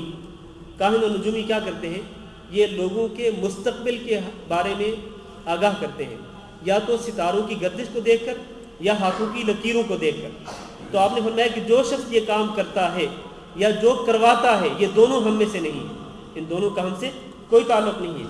اس کے بعد فرمایا او سحر او سحر لہ، وہ شخص جو جادو کرے یا جس کے لیے جادو کروایا جائے یا جو کروانے والا ہو، جو جادو کرنے والا اور کروانے والا، فرمایا یہ دونوں جو ہیں ان کا ہم سے کوئی تعلق نہیں۔ گویا کہ رسول اکرم صلی اللہ علیہ وسلم نے جادو کرنے والے سے اور کروانے والے دونوں سے اپنی براءت اور لا تعلقی کا اظہار کر دیا کہ اس کا مجھ سے کوئی تعلق نہیں اور میرا اس سے کوئی تعلق نہیں ہے۔ اس سے یہ ثابت ہوتا ہے کہ جو جادوگر ہے، جادو کرنے والا اور جادو کروانے والا، یہ دونوں جو ہیں ان کا نبی صلی اللہ علیہ وسلم سے اور آپ کی امت سے کوئی تعلق نہیں۔ اور اس کا مفہوم یہ ہے کہ جو شخص جادو کرتا اور کرواتا ہے وہ یقینی طور پر دائرہ اسلام سے خارج ہو جاتا ہے۔ اور ہم پہلے ہی اسی آیت کی روشنی میں ہم بتا چکے ہیں، اسی آیت کی روشنی میں، کہ یہ جادو کا علم سیکھنا، جادو کا عمل کرنا، یہ دونوں چیزیں جو ہیں یہ کفر ہیں۔ اور یہ کفر بھی ایسا ہے، دیکھیں بعض اوقات کفر ایسا ہوتا ہے کہ جو اسلام سے خارج نہیں کرتا۔ مثلا ایک شخص نماز نہیں پڑھتا، اگر ایک دو نمازیں اس نے چھوڑ دی، جان بوجھ کر دیدہ دانستہ بغیر کسی عذر کے اس نے نماز چھوڑ دی۔ نماز چھوڑنا کیا ہے؟ کفر ہے، نماز چھوڑنا کفر ہے۔ لیکن یہ کفر ایسا نہیں کہ جو انسان کو دائرہ اسلام سے ہی خارج کر دے، نہیں، ایسا نہیں ہے۔ یہ کفر کے درجات ہیں، ایک کفر اکبر ہے اور ایک کفر اصغر ہے۔ کفر اکبر یہ جو جادو ہے یہ کفر اکبر ہے، کہ جو شخص جادو کرتا ہے یا جادو کا عمل کرواتا ہے کسی سے تو وہ کفر اکبر کا ارتکاب کرتا ہے کہ جس کی وجہ سے وہ ملت اسلامیہ سے خارج ہو جاتا ہے۔ اب سوال یہ ہے کہ جو شخص جادو کرتا ہے یہ ملت اسلامیہ سے تو خارج ہو گیا، اس نے کفر اکبر کا ارتکاب کیا، اب اس کی سزا کیا ہے؟ اس کی سزا کیا ہے؟ رسول اکرم صلی اللہ علیہ وسلم نے، جیسے کہ سنن ترمذی میں حدیث موجود ہے، آپ نے فرمایا کہ حد الساحر ضربۃ السیف، کہ ساحر کی، جادوگر کی سزا یہ ہے کہ اس کی گردن تلوار کے ساتھ اڑا دی جائے۔ اس شخص کو زندہ رہنے کا حق نہیں ہے، کہ جو لوگوں کی عزتوں کو پامال کرتا ہے اور معاشرے کے اندر فساد برپا کرتا ہے، کہ میاں بیوی کو آپس میں جدا کر دیتا ہے اپنے جادو کے عمل کے ذریعے، بھائی کو بہن سے جدا کر دیتا ہے اور بیٹے کو اپنے باپ سے جدا کر دیتا ہے، ایک دوست کو دوسرے دوست سے جدا کر دیتا ہے، اور اپنے شیطانی عمل کی وجہ سے لوگوں کے کاروبار برباد کر دیتا ہے۔ جو شخص بھی یہ مکروہ دھندا کرتا ہے اس کو زندہ رہنے کا حق نہیں ہے۔ حکومت وقت کا فرض ہے کہ حد الساحر ضربۃ بالسیف، ایک ہی تلوار کے وار کے ساتھ اس کی گردن کو اس کے تن سے جدا کر دیا جائے۔ اور صحیح بخاری میں یہ موجود ہے، صحیح بخاری میں موجود ہے کہ حضرت عمر بن خطاب رضی اللہ تعالیٰ عنہ نے اپنے دور خلافت میں یہ حکم بھیجا تھا اپنی خلافت، اپنی مملکت کے تمام شہروں میں، اور ان شہروں میں جتنے ان کے گورنر تھے تمام گورنروں کو انہوں نے یہ حکم بھیجا تھا کہ اقتلوا کل ساحر و ساحرہ، کہ ہر جادوگر مرد اور ہر جادوگر عورت کو قتل کر دیا جائے۔ اور اس حکم کی بنا پر کئی جادوگروں کو قتل کیا گیا۔ اور ایک اور بات سنیں، حضرت حفصہ رضی اللہ تعالیٰ عنہ، آپ نے نام سنا ہے حضرت حفصہ رضی اللہ تعالیٰ عنہ؟ کون تھی یہ؟ رسول اکرم صلی اللہ علیہ وسلم کی زوجہ مطہرہ، آپ صلی اللہ علیہ وسلم کی بیوی ام المؤمنین حضرت حفصہ رضی اللہ تعالیٰ عنہ، ان کی ایک لونڈی تھی، ان کی ایک خادمہ تھی، اس نے ایک جادو کر دیا تھا، اس نے جادو کر دیا تھا۔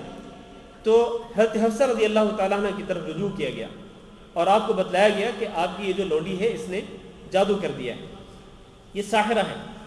تو حضرت حفصہ رضی اللہ تعالیٰ عنہ نے اپنی ہی نوکرانی کے بارے میں کیا فیصلہ صادر فرمایا؟ فرمایا اس کو قتل کر دیا جائے۔ چنانچہ اس کو قتل کر دیا گیا۔ لہذا اس سے یہ ثابت ہوتا ہے کہ کوئی بھی جادوگر ہو، مرد یا عورت، اس کو زندہ رہنے کا حق نہیں ہے۔ حتیٰ کہ اہل علم تو یہ بھی کہتے ہیں کہ اس طرح کے انسان کو توبہ کرنے کا بھی موقع نہیں دیا جائے گا. یعنی یہ موقع بھی نہیں دیا جائے گا کہ دیکھو تم توبہ کر لو ورنہ تمہیں مار دیا جائے گا. نہیں، بلکہ جیسے ہی یہ ثابت ہوگا دلائل کے ساتھ، براہین کے ساتھ یہ ثابت ہو جائے کہ اس شخص نے جادو کا عمل کیا ہے اور اس کی وجہ سے جادو کا اثر ہوا ہے، کسی انسان کا نقصان ہوا ہے، جیسے ہی یہ ثابت ہوگا دلائل کے ساتھ، کسی قاضی کے پاس، کسی جج کے پاس یہ ثابت ہو جائے گا اس کا یہ جرم، تو فوری طور پر اس کے لیے یہ لازم ہے کہ اس کے بارے میں قتل کرنے کا، اس کو سزائے موت دینے کا فیصلہ صادر کرے. لہٰذا اس کو زندہ رہنے کا حق نہیں ہے. یہ جادو کے متعلق بعض اہم معلومات تھیں.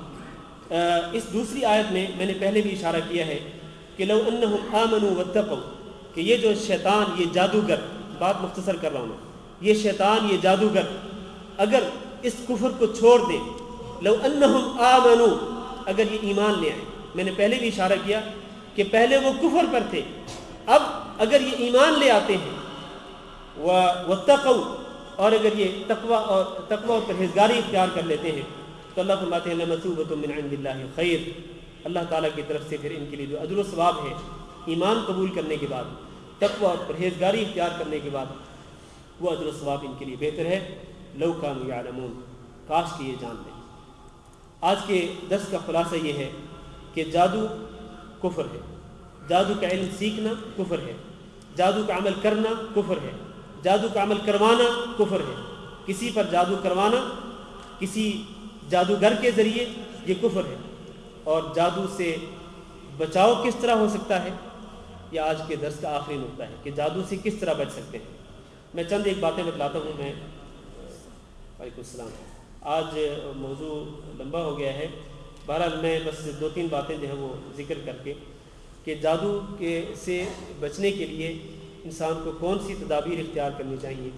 سب سے پہلی بات تو یہ ہے کہ اکثر و بیشتر کوشش یہ کیا کریں کہ باوضو رہیں. اکثر و بیشتر باوضو رہنے کی کوشش کیا کریں. جیسے ہی وضو ٹوٹے تو وضو دوبارہ کر لیا کریں. یہ فرض اور واجب نہیں ہے، لیکن احتیاطی طور پر آپ وضو کی حالت میں رہا کریں. جو انسان اکثر و بیشتر وضو کی حالت میں رہتا ہو اس پر جادو کا اثر اللہ کے حکم سے نہیں ہو سکتا ہے. وہ انشاءاللہ جادو کے اثر سے چاہے کتنا بڑا جادوگر اس کے خلاف جادو کیوں نہ کرے، وہ اللہ کے حکم کے ساتھ جادوگر کے اثر سے بچا رہے گا. کیوں؟ اس لیے کہ یہ باوضو ہے. اور باوضو وہ رہتا ہے جو سچا مومن ہو، جس کو اللہ تعالیٰ پر مکمل یقین ہو، بھروسہ ہو، وہ ہمیشہ باوضو رہتا ہے. یہ پہلی بات. دوسری بات یہ ہے کہ نمازیں باجماعت پڑھا کریں. باجماعت نمازیں پڑھنے کا اہتمام کیا کریں. جو شخص باجماعت نماز ادا کرتا ہو مکمل پابندی کے ساتھ اور اس میں کوئی غفلت اور کوئی سستی نہ کرتا ہو، تو انشاءاللہ اللہ کے حکم کے ساتھ وہ بھی شیطان کے اور جنات کے اثر سے اور جادو کے اثر سے بچا رہے گا. تیسری بات یہ ہے کہ خاص طور پر تہجد کا اہتمام کیا کریں، چاہے 2 رکعت کیوں نہ ہو. جو شخص ساری رات سویا رہے، ساری رات، اور وہ بالکل فجر کی اذان ہونے سے پہلے بیدار نہیں ہوا، اس کے متعلق عموماً کئی لوگ یہ بیان کرتے ہیں کہ یہ فجر کی نماز کے لیے بیدار نہ ہونے والے کے متعلق ہے. حالانکہ یہ بات درست نہیں ہے. اصل بات یہ ہے کہ جو شخص رات کی نفل نماز کے لیے بیدار نہیں ہوتا حتیٰ کہ فجر کی اذان کا ٹائم ہو جائے، مکمل طور پر سویا رہا، 2 نفل کے لیے بھی وہ نہیں اٹھا، تو جب وہ اٹھے گا تو اس وقت اس کے کانوں میں شیطان کیا کر چکا ہوگا؟ پیشاب کر چکا ہوگا. تو اس شخص پر جو رات کو بالکل نہیں اٹھا، اس پر جادو کا اثر ہونے کا امکان ہوتا ہے. ضروری نہیں کہ جادو کا اثر ہو جائے، لیکن امکان ہوتا ہے. لہذا اس سے بچنے کے لیے بہتر یہ ہے کہ آپ کم از کم، یہ صرف 10-15 منٹ کی بات ہوتی ہے کہ آپ نے فرض نماز کے لیے تو اٹھنا ہی ہے، اس سے پہلے 10-15 منٹ پہلے بیدار ہو جائے اور 2 رکعت نفل نماز پڑھ لیں، تو انشاءاللہ اس کے جادو کے اثر سے آپ باذن اللہ بچے رہیں گے. بیت الخلاء میں جاتے ہوئے ضرور وہ دعا پڑھ لینی چاہیے جو مسنون دعا ہے. اللہم انی اعوذ بک، بسم اللہ، اللہم انی اعوذ بک من الخبث والخبائث. اسی طرح سونے سے پہلے وضو کر لیں اور پھر سونے سے پہلے مسنون دعائیں ضرور پڑھیں. مسنون دعائیں خاص طور پر آخری جو 3 صورتیں ہیں اور آیت الکرسی، سونے سے پہلے یہ ضرور پڑھ کے سویا کریں. انشاءاللہ آپ جادو کے اثر سے بچے رہیں گے. ایک بڑا ہی نہایت ہی آسان عمل ہے جادو کے اثر سے بچنے کے لیے. وہ یہ ہے کہ آپ جب فجر کی نماز پڑھ لیں تو اس کی فجر کی نماز کے بعد آپ طلوع آفتاب سے پہلے آپ 100 مرتبہ یہ کلمہ طیبہ پڑھ لیں، لا الہ الا اللہ وحدہ لا شریک لہ لہ الملک و لہ الحمد یحیی و یمیت وہو علی کل شیء قدیر. جو شخص 100 مرتبہ پڑھ لیتا ہے تو شام ہونے تک، سورج غروب ہونے تک اس پر شیطان یا جادوگر یا کوئی جن، اس کا کوئی اثر اللہ کے حکم کے ساتھ نہیں ہو سکتا. رسول اکرم صلی اللہ علیہ وسلم کا فرمان اس بارے میں بالکل واضح ہے. لہذا آپ کے فرمان پر ہمیں یقین کرتے ہوئے یہ جو کلمہ طیبہ ہے 100 مرتبہ ضرور پڑھ لینا چاہیے. آخری بات یہ ہے کہ صبح و شام کے جو اذکار ہوتے ہیں، صبح و شام کے اذکار، ان کو پڑھنے کا اہتمام کیا کریں. فجر کی نماز کے بعد اور اسی طرح شام کے وقت، کسی بھی وقت، عصر کے بعد، مغرب کے بعد، عشاء سے پہلے وہ اذکار جو ہیں صبح و شام کے ضرور پڑھ لیا کریں. ان اذکار میں سے وہ ذکر بھی ہے بسم اللہ الذی لا یضر مع اسمہ شیء فی الارض ولا فی السماء وهو السمیع العلیم 3 مرتبہ، اور اعوذ بکلمات اللہ التامات من شر ما خلق 3 مرتبہ. یہ جو 2 دعائیں ہیں یہ بہت ہی عظیم دعائیں ہیں. جو شخص صبح و شام یہ دعائیں پڑھتا رہے پابندی کے ساتھ تو انشاءاللہ اس کو کسی جادو کا، کسی جن وغیرہ کا اثر نہیں ہو سکتا ہے. یہ بات چیزیں میں نے احتیاطی طور پر بتلا دی ہیں. اللہ تعالیٰ سے دعا کرتے ہیں کہ اللہ رب العزت ہم سب کو سمجھنے کی توفیق دے. اللہ رب العزت ہم سب کو جادو کے اثر سے، جادو کے شر سے اللہ تعالیٰ ہم سب کو محفوظ رکھے. اس میں کوئی شک نہیں کہ آج کل یہ کاروبار نہایت زوروں پر ہے. حسد کرنے والے بھی بہت ہیں، جادو کا عمل کروانے والے بہت ملتے ہیں. گلی گلی میں ان لوگوں کے اڈے موجود ہیں پاکستان اور ہندوستان میں. تو ان لوگوں کے شر سے بچنے کے لیے ہمیں یہ اقدامات ضرور کرنے چاہیے. اللہ تعالیٰ ہم سب کو ان کے شر سے محفوظ رکھے اور اللہ رب العزت ہم سب کو اپنے دین پر قائم رہنے کی توفیق دے. استغفر اللہ لی و لکم ولسائر المسلمین انہ هو الغفور الرحیم. یہ ایک بھائی نے سوال کیا ہے، جادو کروانے والے پر بھی کوئی حد ہے؟ نہیں، جادو کروانے والا جو ہے اس کی سزا قتل نہیں ہے. جو جادو کرنے والا ہے اس کی سزا تو یہ ہے کہ اس کو قتل کر دیا جائے. لیکن جہاں تک جادو کروانے والا ہے، یعنی بیچ میں جو انسان ہے، جادوگر اور اس بندے کے درمیان جس پر جادو کرنا ہوتا ہے، جو درمیان میں جو بندہ ہوتا ہے جادو کروانے والا، اس کی سزا جو ہے وہ اس وقت کا جج طے کرے گا. اس کو تعزیر کہتے ہیں. یعنی اس کے جرم کو دیکھ کر کہ اس نے کتنا بڑا جرم کیا ہے، اور اس کی سزا قتل بھی ہو سکتی ہے. جج ہی فیصلہ کرے گا کہ اس کو کس طرح کی سزا دینی ہے. اگر اس کے جادو کی وجہ سے اتنا بڑا نقصان ہو گیا ہو، فرض کریں اس کے جادو کی وجہ سے کوئی بندہ قتل ہو گیا ہو.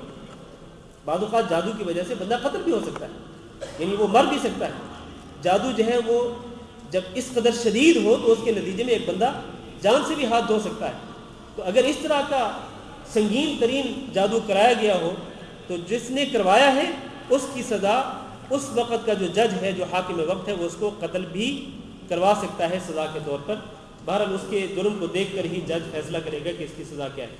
یہود کو اللہ تعالیٰ نے کہا ہے کہ اولو آمنو، تو کیا اس سے جادوگر کی معافی ثابت نہیں ہوتی ہے؟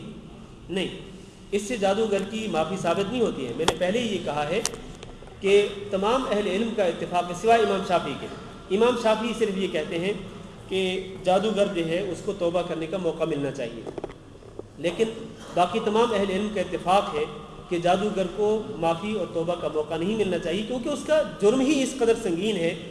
جس طرح کہ مرتد ہے، ایک شخص جب مرتد ہو جاتا ہے، دین اسلام کو چھوڑ دیتا ہے اور کفر اختیار کر لیتا ہے، تو اس کے بارے میں رسول اکرم صلی اللہ علیہ وسلم کے ارشاد ہے کہ من بدل دینہ فاقتلوہ، جو اپنے دین کو تبدیل کر لے اس کو قتل کر دو. لہٰذا اس کے لیے بھی توبہ کا موقع نہیں ہے مرتد کے لیے. اسی طرح یہ جو شخص جادو کرنے والا، اس کے لیے بھی توبہ کا موقع نہیں ہے. جہاں تک یہ جو ولو انہم آمنوا کے الفاظ ہیں، یہ ان کافروں کے لیے ہیں کہ جو یہودیت پر قائم ہیں اور وہ یہودیت کے ساتھ ساتھ وہ جادو کا عمل بھی کرتے ہیں. اللہ تعالیٰ نے ان کے بارے میں فرمایا کہ اگر یہ ایمان لے آتے اور تقوی اختیار کر لیتے تو یقیناً اللہ تعالیٰ کی طرف سے جو اجر و ثواب ہے ان کے لیے بہتر ہوتا اگر یہ جان لیتے. تو بہرحال اس سے جادوگر کی توبہ جو ہے وہ یا اس کی معافی جو ہے وہ ثابت نہیں ہوتی ہے. واللہ اعلم. جی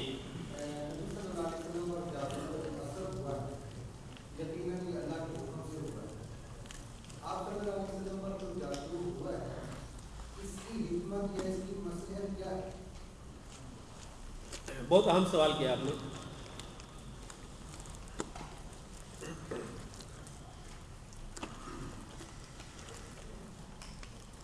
یہ جو جادو کا اثر ہوا نبی کریم صلی اللہ علیہ وسلم پر اللہ تعالیٰ کے حکم کے ساتھ، اس میں حکمت کیا ہے؟ اس میں حکمت یہ ہے کہ اس طرح کی جو چیزیں انبیاء کو لاحق ہوتی ہیں، آپ جانتے ہیں کہ جادو کا اثر نبی کریم صلی اللہ علیہ وسلم پر ہوا۔ اس سے پہلے جو انبیاء تھے، کئی انبیاء کو خطرناک بیماریوں نے گھیر رکھا تھا۔ مثلا حضرت زکریا علیہ السلام جو ہیں وہ کتنے عرصے تک بیمار رہے، ان کے جسم میں کیڑے پڑ گئے تھے، اور ان کی بیویوں نے ان کو چھوڑ دیا تھا سوائے ایک کے۔ تو سخت ترین حضرت ایوب علیہ السلام جن کے بارے میں اللہ نے فرمایا کہ وہ بڑے صبر کرنے والے تھے، صبر ایوب جو ہے وہ بڑا معروف ہے، بطور مثال پیش کیا جاتا ہے۔ تو بہت بڑی آزمائش تھی یہ، اس طرح کی آزمائش اور اس طرح کی دیگر آزمائشیں جو مختلف انبیاء پر آتی رہی، یہ بھی ایک آزمائش تھی نبی کریم صلی اللہ علیہ وسلم کے لیے کہ آپ پر جادو کا اثر ہو گیا۔ یہ اس طرح کی آزمائشیں کیوں آتی ہیں انبیاء پر؟ ان میں حکمت کیا ہوتی ہے؟ ان میں حکمت یہ ہوتی ہے کہ اللہ رب العزت ان انبیاء کو اس طرح کی چیزوں میں مبتلا کر کے اللہ تعالیٰ ان انبیاء کی بے بسی ثابت کرنا چاہتا ہے کہ یہ انبیاء ہونے کے باوجود بھی یہ بے بس ہے، ان کے پاس اللہ تعالیٰ کی قدرت کا کوئی اختیار نہیں کہ اپنے ہی طور پر یہ اس طرح کی آزمائشوں سے بچ جائیں اور ان کو کوئی نقصان نہ ہو۔ نہیں، ایسا ہرگز نہیں ہے، نفع نقصان ان انبیاء کے ہاتھ میں نہیں ہے۔ اللہ تعالیٰ نے تو قرآن مجید میں ارشاد فرمایا ہے کہ قل لا املک لنفسی نفعا ولا ضرا الا ما شاء اللہ، کہ آپ کہہ دیجئے کہ میں اپنی ذات کے لیے بھی نفع نقصان کا مالک نہیں ہوں۔ یعنی اگر نبی کریم صلی اللہ علیہ وسلم اپنی ذات کے نفع نقصان کے مالک ہوتے تو کم از کم آپ پر تو یہ جادو کا اثر نہ ہوتا، اگر نفع نقصان کے مالک ہوتے تو۔ لیکن آپ صلی اللہ علیہ وسلم امام الانبیاء ہونے کے باوجود بھی آپ نفع نقصان کے مالک نہیں تھے، کیونکہ نفع نقصان کے مالک ہونے کا جو اختیار ہے کس کے پاس ہے؟ صرف اللہ کے پاس ہے۔ تو اللہ تعالیٰ اس طرح کی جو آزمائشیں ہوتی ہیں، ان آزمائشوں میں انبیاء کو مبتلا کر کے اللہ تعالیٰ ان انبیاء کی بے بسی ثابت کرنا چاہتا ہے۔ اور اس سے ہمارے لیے جو سبق ہے وہ یہ ہے کہ جب یہ انبیاء بے بس ہیں، انبیاء اپنی ذات کو نہیں بچا سکے اس طرح کی آزمائشوں سے، تو انبیاء سے کم تر جو لوگ ہیں، چاہے وہ میں اب کس کے نام لوں، آپ جانتے ہیں ان کو، تو وہ جو بزرگان ہیں، ظاہر ہے کہ وہ انبیاء کے مرتبہ سے تو کم ہی ہے نا، کم از کم انبیاء کے رتبے تک تو نہیں پہنچ سکے ہیں وہ، تو بلکہ سارے کے سارے بزرگان اور سارے کے سارے جو ائمہ دین ہیں وہ تو نبی کی خاک پاک کے برابر بھی نہیں ہو سکتے۔ تو جب نبی جو ہیں وہ بے بس ہیں، تو یہ لوگ بیچارے جو ہیں وہ کس طرح لوگوں کی مشکلات کو دور کر سکتے ہیں اور کس طرح یہ لوگوں کے نفع نقصان کے مالک ہو سکتے ہیں؟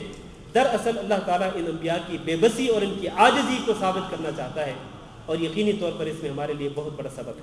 ہاں جی، کسی اور کا کوئی سوال ہو؟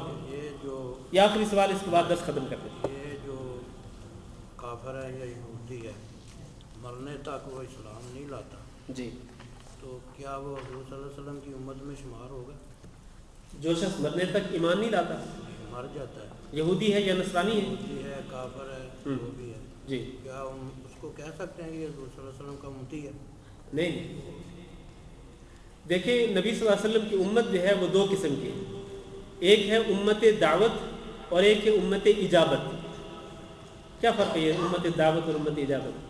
امت دعوت کا مطلب یہ ہے کہ آپ صلی اللہ علیہ وسلم کی جو دعوت ہے وہ تو سارے لوگوں کے لیے، سارے لوگوں کے لیے، چاہے وہ یہودی ہوں، نصرانی ہوں، ہندو ہوں، آتش پرست ہوں، کوئی بھی ہوں، سب لوگوں کے لیے یہی دعوت ہے کہ آپ اسلام قبول کر لیں اور نبی صلی اللہ علیہ وسلم کی رسالت اور آپ کی نبوت پر ایمان لیں۔ اس لحاظ سے، دعوت کے لحاظ سے تو سارے کے سارے لوگ آپ کے امتی ہیں، ٹھیک ہے، لیکن اس کا یہ معنی نہیں ہے کہ سارے کے سارے لوگ مسلمان ہیں، نہیں۔ دعوت کے لحاظ سے کئی لوگ آپ کی دعوت کو قبول کرنے والے اور کئی لوگ آپ کی دعوت کو ٹھکرانے والے، جس طرح کہ خود نبی صلی اللہ علیہ وسلم جب آپ زندہ تھے، اس دنیا میں موجود تھے، تو کئی لوگوں نے آپ کی دعوت کو قبول کر لیا تھا، وہ آپ کے صحابہ ٹھہرے، اور کئی لوگوں نے آپ صلی اللہ علیہ وسلم کی دعوت کو ماننے سے انکار کر دیا تھا، وہ کافر ٹھہرے، ٹھیک ہے نا۔ خود آپ کی زندگی میں بھی ایسے امتی موجود تھے آپ کے کہ جو کافر تھے اور ایسے بھی تھے جو مسلمان ہو گئے تھے۔ اسی طرح قیامت تک کے لیے جتنے بھی لوگ آئیں گے وہ سارے کے سارے دعوتی لحاظ سے تو آپ کے امتی ہیں، لیکن یہ ضروری نہیں کہ وہ سارے کے سارے مسلمان بھی ہوں۔ تو آپ کا جو سوال ہے نا کہ اگر کوئی شخص یہودی ہو، نصرانی ہو یا کسی کفر پر قائم ہو اور وہ اسی حالت میں مر جاتے ہیں تو کیا وہ آپ کا امتی شمار ہوگا؟ نہیں، وہ امت اجابت میں نہیں آئے گا۔ امت اجابت کا مطلب یہ ہے کہ وہ امت جس نے آپ کی دعوت کو قبول کر لیا اس امت میں اس کا شمار نہیں ہو سکتا، بلکہ وہ اس امت میں ہوگا، امت کے اس گروہ میں ہوگا کہ جس نے آپ کی دعوت کو ٹھکرا دیا تھا۔ یہ امت کے دو گروہ ہیں۔ جزاکم اللہ خیرہ۔ میں ایک اعلان ضرور سن لیں، یہ اعلان مجھے پہلے کرنا چاہیے تھا، میں بھول گیا، کہ انشاءاللہ آئندہ جمعرات کو، یہ جو جمعرات آ رہی ہے، آئندہ جمعرات کو ہمارا ماہانہ پروگرام ہوگا قرطبہ میں، جمعیت احیاء التراث الاسلامی کے مرکزی ہال جو کہ قرطبہ میں ہے، اس ہال میں ہمارا ماہانہ پروگرام ہوگا، اور اس میں دو بڑے اہم موضوع ہیں، نبی صلی اللہ علیہ وسلم کے معجزوں کے حوالے سے اور میلاد النبی کے حوالے سے۔ آپ یہ جاننا چاہتے ہیں کہ میلاد النبی کی شرعی حیثیت کیا ہے؟ جاننا چاہتے ہیں کہ نہیں؟ آج کل لوگ جو ہے بڑے بڑے دلائل دیتے ہیں کہ میلاد النبی منانا جو ہے وہ جائز نہیں، بلکہ کہتے ہیں ضروری ہے، اور اس کے دلائل یہ ہیں، اور مجھے ایک ساتھی نے بلکہ ای میل بھی بھیجی ہے، اس میں یہ دلائل دیے گئے ہیں، بہت سارے دلائل، کہ ان دلائل کی بنا پر جو ہے وہ میلاد النبی منانا ضروری ہے۔ تو انشاءاللہ آئندہ جمعرات کو عشاء کی نماز کے بعد قرطبہ میں ہمارے ماہانہ پروگرام میں میرا ایک درس ہے اسی حوالے سے، میلاد النبی کی شرعی حیثیت کے حوالے سے۔ تو آپ سے میں وعدہ لینا چاہتا ہوں کہ آپ ضرور تشریف لائیں گے انشاءاللہ، خطبہ کے پروگرام میں ضرور تشریف لائیے۔ اچھا، ایک آخری بات یاد دہانی کے طور پر، کہ آپ کو پچھلے درس میں نے اعلان کیا تھا کہ 10 فروری کو انشاءاللہ ہمارا کیمپ کا پروگرام ہے جہرہ کے آگے، تو اس کیمپ کے لیے جو حضرات اس میں شریک ہونا چاہتے ہیں تو باہر ٹکٹ موجود ہیں، ٹکٹ ضرور لے لیں، جو بھی شریک ہونا چاہتا ہو۔ پر ہیڈ 1 دینار کا ٹکٹ ہے، تو وہ تقریب بھی ہوگی، دینی پروگرام بھی ہوگا، تو اس میں ضرور شریک ہوں۔ جزاکم اللہ خیر۔